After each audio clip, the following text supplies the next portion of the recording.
আসসালামু আলাইকুম ভিউয়ার্স, আশা করি সবাই ভালো আছেন। আমার চ্যানেলে সবাইকে স্বাগত জানাচ্ছি রমজানের আরেকটা নতুন ভিডিও দেখার জন্য। ভিডিওটা বারান্দা থেকে করা শুরু করলাম। কিছুদিন আগেই একটা সাদা গোলাপ গাছ কিনেছিলাম। আর গাছটার মধ্যে দেখতেই পাচ্ছেন কি সুন্দরভাবে বেশ কয়েকটা গোলাপ ফুল ফুটেছে। আমি সাধারণত ফুলের গাছ খুব একটা কিনি না, কারণ আমার বারান্দায় ফুলের গাছ তেমন একটা হয় না। তবে সাদা গোলাপ আমার ভীষণ পছন্দ, তাই খুব শখ করে এই সাদা গোলাপের গাছটা কিনেছিলাম। আর এই ফুলগুলো ফুটতে দেখে মনটা একদম জুড়িয়ে গেছে। তো বারান্দা থেকে চলে এসেছি রান্নাঘরে ইফতারি প্রিপারেশন নেওয়ার জন্য। আর আজকে হচ্ছে শুক্রবার, ছুটির দিন। সন্ধ্যা ইফতারিতে আব্বা আম্মা আর ছোটো বোনকে দাওয়াত দিয়েছি। তো সকাল থেকে ইফতারি প্রিপারেশন নেওয়া শুরু করেছি। চুলায় মুরগির মাংস আর বুটের ডাল সেদ্ধ করে নিচ্ছি। চিকেন শামি কাবাব তৈরি করব, আর সেই সঙ্গে ইফতারিতে আরও থাকবে চিকেন বিরিয়ানি। তো কিছু মুরগির মাংস ছোট টুকরো করে কেটে নিয়েছি, সেই সাথে বিরিয়ানিতে দেওয়ার জন্য ডিম সেদ্ধ করে নিয়েছি, কিছু আলু টুকরো করে সেদ্ধ করে নিয়েছি। আর ডেজার্টে করব ক্যারামেল পুডিং। তো দুটো বড় সাইজের মুরগির ডিম ফ্রিজ থেকে নামিয়ে রেখেছি নর্মাল টেম্পারেচার আসার জন্য। সেই সাথে আজকে সেহরিতেও মুরগির মাংস রান্না করা হবে।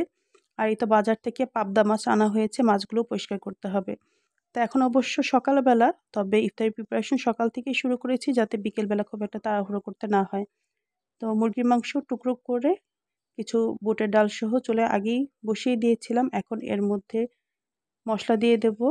তো প্রথমে কিছু পেঁয়াজ কুচি দিয়েছি, তারপর মাংস রান্নার জন্য প্রয়োজনীয় যত মশলা আছে অর্থাৎ লবণ, হলুদ, মরিচ, ধনিয়া, জিরা গুঁড়ো, আদা রসুন পেস্ট সব কিছু দিয়ে দিচ্ছি। আর সেই সাথে দিয়ে দেব সামান্য গরম মশলা গুঁড়ো। তো সব কিছু দিয়ে ভালো করে নেড়েচেড়ে ঢেকে দেব। মুরগি মাংস সেদ্ধ হতে খুব একটা সময় নেবে না, আর বুটের ডালগুলোকে 4-5 ঘন্টা ভিজিয়ে রেখেছিলাম, কাজে খুব তাড়াতাড়ি হয়ে যাবে। সেদ্ধ হয়ে গেলে ব্লেন্ড করে কাবাবগুলো তৈরি করে নেব। আর এই যে দেখতেই পাচ্ছেন এখানে মুরগির মাংস ছোট টুকরো করে কেটে নিয়েছি। প্রায় 2.5 কেজি ওজনের বড় সাইজের একটা ব্রয়লার মুরগি কিনেছি। তো সেই মুরগিটারই স্পেয়ার অংশগুলো অর্থাৎ গিলা, কলিজা, মাথা, ডানা এই সব অংশ বাদ দিয়ে সম্পূর্ণ মুরগিটাকে ছোট টুকরো করে কেটে নিয়েছি।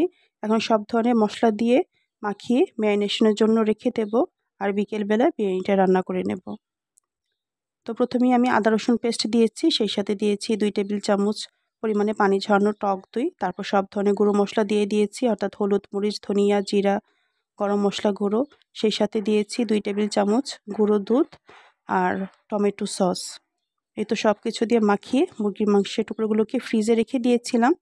আর এখন আবার ফিরে এসেছে বিকেলবেলা, ঘড়িতে বাজে 3টা 45। তা এখন থেকেই ইফতারি প্রিপারেশন নেওয়া শুরু করে দেব, তা না তো দেখা যাবে সময় মতো ইফতারি তৈরি করতে পারবো না। তো প্রথমেই আমি চুলায় ক্যারামেল পুডিংগুলো হওয়ার জন্য দিয়ে দেব। তো সেজন্য আমি একটা সসপ্যানের মধ্যে ক্যারামেল তৈরি করে নিচ্ছি। আর পুডিংগুলো কিন্তু আমি অনলাইন থেকে কিনে আনা মোল্ডগুলোতেই তৈরি করব। এর আগের দিনও মোল্ডগুলোতে ক্যারামেল পুডিং তৈরি করেছিলাম। তো দেখতে ভীষণ সুন্দর হয়েছিল আর খেতেও বেশ ভালো হয়েছিল। তাই আজকেও ভাবলাম সেই মোল্ডগুলোতেই পুডিং তৈরি করে নিই, এতে করে টেবিলে পরিবেশন করলে দেখতে ভালো লাগবে। তো চুলায় ক্যারামেল হতে বসিয়ে দিয়েছি, আর এদিকে আমি পুডিংয়ের মিশ্রণটা তৈরি করে নিয়েছি। দুটো নর্মাল টেম্পারেচারে থাকা বড় সাইজের মুরগির ডিম ভেঙে দিয়েছি, তার মধ্যে 1 পিস পাউরুটি ছোট টুকরো করে দিয়ে দিয়েছি। পাউরুটিটা দিলে পুডিংয়ের শেপটা বেশ সুন্দর আসে আর ভেঙে যায় না। সেই সাথে দিয়েছি চিনি মিষ্টি স্বাদের জন্য, আর সামান্য পরিমাণে ভ্যানিলা এসেন্স। সব কিছু দিয়ে ভালো করে ব্লেন্ড করে নিয়েছি। এই তো পুডিংয়ের মিশ্রণটা তৈরি হয়ে গেছে।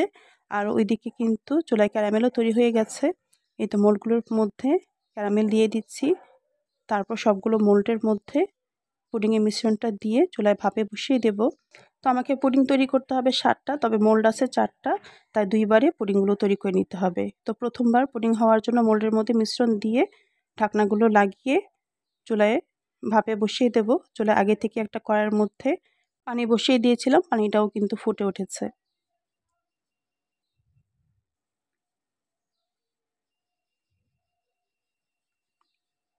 এই তো ঢাকনাগুলো লাগিয়ে দিচ্ছি, আর প্রতিটা ঢাকনার মধ্যে কিন্তু ছোট ছিদ্র আছে, তাই পুডিংয়ের মিশ্রণটা ফুলে বের হয়ে যাওয়ার কোনো সম্ভাবনা নেই। আর পাশের চুলা তো খালিই আছে, এর মধ্যে এখন বিরিয়ানিটা রান্নার জন্য বসিয়ে দেব। তো প্রথমে মুরগির মাংস সব মশলা দিয়ে যে ম্যারিনেট করতে দিয়েছিলাম সেগুলোকে রান্না করে নেব। তো চুলায় একটা হাঁড়ি বসিয়ে তার মধ্যে প্রায় 1 কাপ পরিমাণে সয়াবিন তেল দিয়ে দিয়েছি। তেলটার মধ্যে প্রথমে আমি সেদ্ধ করে রাখা ডিম আর সেদ্ধ আলুগুলোকে একটু ভেজে তুলে রাখবো। তো আমি আলাদা কড়াইয়ে এগুলো ভেজে নিচ্ছি না, কারণ আমি চাচ্ছি না আরও বেশি হাঁড়ি পাতিল নষ্ট করতে। আর যেহেতু এখানে একটু বেশি করেই তেল নেওয়া হয়েছে, তাই তেলের মধ্যে সহজে এগুলোকে ভেজে নেওয়া যাবে।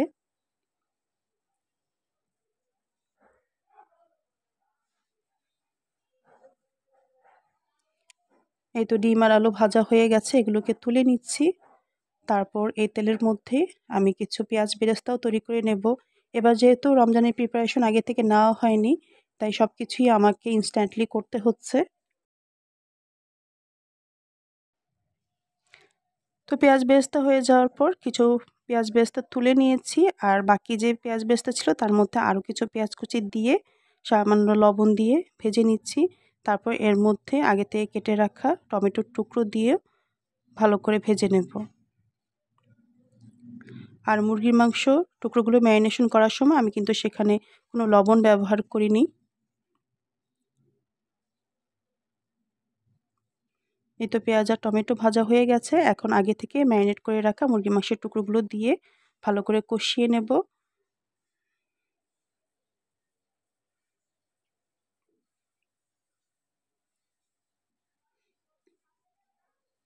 আর আমি এখানে কিন্তু খুব বেশি পানি ব্যবহার করিনি, শুধু বলে যে মশলাগুলো ছিল সেটা ধুয়ে সামান্য পানি দিয়েছিলাম।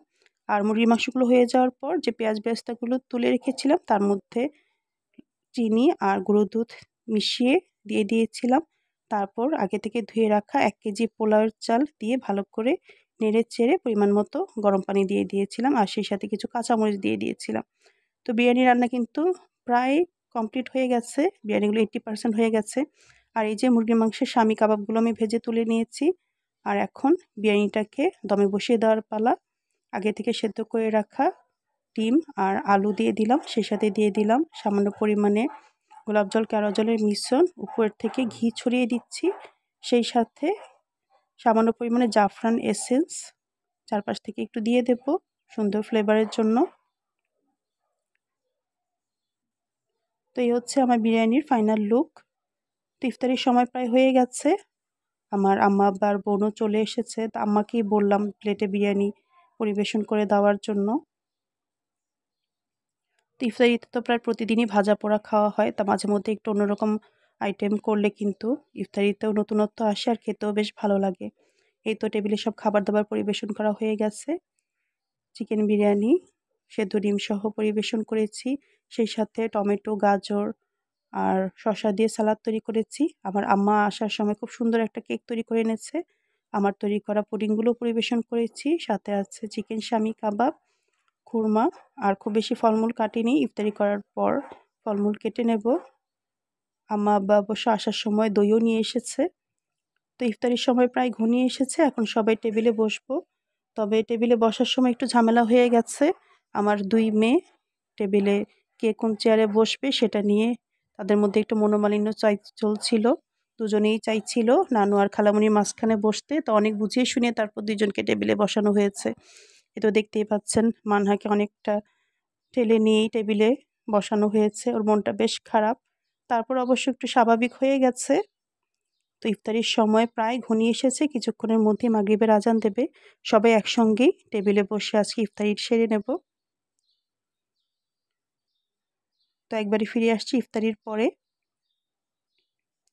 এই তো ইফতারি আর মাগরিবের নামাজ শেষে সবাই আবার ড্রয়িং রুমে বসে ডেজার্ট আর ফলমূল খাওয়া দাওয়া হয়েছে। আর এদিকে আমার আম্মা আব্বা আসার সময় আমার 2 মেয়ের জন্য ঈদের উপহার নিয়ে এসেছে। তো এই বছর আমাদের অবশ্য এখন পর্যন্ত ঈদের কেনাকাটা করা হয়নি। এটাই আমার 2 মেয়ের প্রথম ঈদের জামা কাপড়। তারা দুজনেই কিন্তু ঈদের প্রথম কাপড় পেয়ে ভীষণই খুশি। এই তো মানহা জামাটা খুলে গায়ে ধরে দেখছিল। তোর জামার সঙ্গে আবার খুব সুন্দর একটা ব্যাগও আছে, তো এটা দেখেও আরো বেশি খুশি হয়েছে।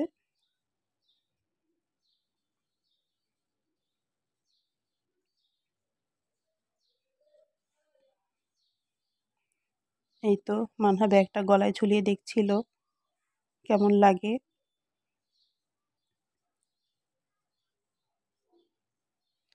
আর মাইশা যেহেতু মাশাআল্লাহ একটু বড় হয়ে গেছে, তো ওর জন্য আম্মা এবার 3 পিসই কিনেছে। তো মাইশা ওর 3 পিসটা বের করে দেখছিল। আর মাইশা কিন্তু আলহামদুলিল্লাহ এখন আগের চেয়ে অনেকটাই সুস্থ। ওর যে পক্সের গোটাগুলো ছিল সেগুলো শুকিয়ে আসতে শুরু করেছে। তো জামাটা খুলে ধরে মাইশা বলছিল যে জামাটা নাকি ওর জন্য বেশি গর্জিয়াস হয়ে গেছে। তো গর্জিয়াস জামা পরে বের হতে মাইশা আবার একটু লজ্জা পায়। তো জামাটা ওর সামনে ধরে দেখছিল। তো সালোয়ার কামিজও কিন্তু মাইশার ভীষণ পছন্দ হয়েছে। তো দুজনেই যেহেতু দুজনের কাপড় পছন্দ করেছে এতে আমরাও খুশি। তো আলহামদুলিল্লাহ আমার 2 মেয়ের ঈদের প্রথম শপিং হয়ে গেছে। শপিং যদিও এখনো শেষ হয়নি, আরও শপিং বাকি আছে। ওর ছোট চাচু ওদের কেনাকাটার জন্য টাকা পাঠিয়েছে, সেটা দিয়ে এখনো কিছু কেনা হয়নি। আর আমাদেরও এখন পর্যন্ত কিছু কিনে দেওয়া হয়নি। তো আস্তে, আস্তে সবকিছুই হবে ইনশাআল্লাহ। তো সব মিলিয়ে আজকে আমাদের ইফতার পার্টিও কিন্তু আলহামদুলিল্লাহ বেশ ভালোভাবেই সম্পন্ন হয়েছে। তো আজকের ভিডিওটা এ পর্যন্তই। আজকে ইফতারের আয়োজন আপনাদের কাছে কেমন লেগেছে তা অবশ্যই কমেন্টস করে জানাবেন। ভালো লাগলে ভিডিওতে একটা লাইক দেবেন, অন্যদের সঙ্গে শেয়ার করবেন আর আমার চ্যানেলটা সাবস্ক্রাইব করে আমার পাশেই থাকবেন। আজকের মতো বিদায় নিচ্ছি। সবাই ভালো থাকবেন এবং সুস্থ থাকবেন। আল্লাহ হাফেজ।